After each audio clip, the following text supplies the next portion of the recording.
सिर्फ इतना कह सकता हूँ कि हमारे मज़हब के अंदर जिन साहब का आप हवाला दे रहे हो कि उन्होंने कहा है कि हम गाय की, ऊँट की और सबकी कुर्बानी करेंगे।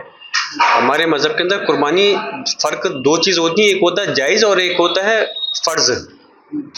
जायज़ ये है कि आप वो चीज़ कर सकते हैं, लेकिन फ़र्ज़ ये होता है कि आपको वो करनी पड़ेगी, उसको करना ही है। तो हमारे मज़हब के अंदर गाय की कुर्बानी फ़र्ज़ नहीं है।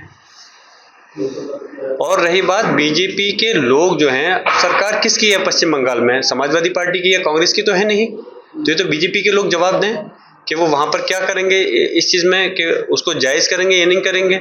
और बीजेपी के लोग, जो बीजेपी की सरकार पर जो लोग विश्वास करते हैं, पार्टी के लोग हैं बीजेपी के, पहले ये बताएं वो जिन राज्यों के अंदर बीजेपी की सरकार है, पश्चिम बंगाल में तो अब आई है, जहाँ पे असम में और गोवा में सरकार है, क्या बीजेपी सरकार वहाँ पे गौकशी के ऊपर पाबंदी लगा पाई?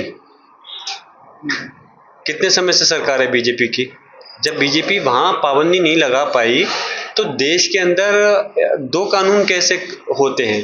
चलो अगर ये भी सरकार कहे कि भाई वहाँ हमारी सरकार नहीं है इसलिए हम पाबंदी नहीं लगा पा रहे, अब तो तुम्हारी सरकार गोवा में भी है, असम में भी है, और लंबे समय से जब वहाँ पाबंदी नहीं लगा पाए तो पश्चिम बंगाल में कैसे करोगे? हमारा मकसद कहने का ये है, हमारा संविधान भी कहता है, हमारा मजहब भी कहता है कि हम किसी की आस्था को ठेस नहीं पहुँचाएं। हमारा मज़हब ये नहीं कहता कि आप किसी की आस्था को ठेस पहुँचा के कुर्बानी उसको करें। और जब अगर किसी की, हिंदू समाज की का किसी का वो है, तो हमें कोई खुशी नहीं है कि उसकी कुर्बानी कर करके हम किसी को चैलेंज करें। ये डर नहीं है, ये हमारा ये नहीं कि हम ये बात डर में कह रहे हैं, ये बात हमारा मज़हब कहता है, हम उनके सम्मान में कह रहे हैं। हम किसी की आस्था को ठेस नहीं पहुँचाना चाहते।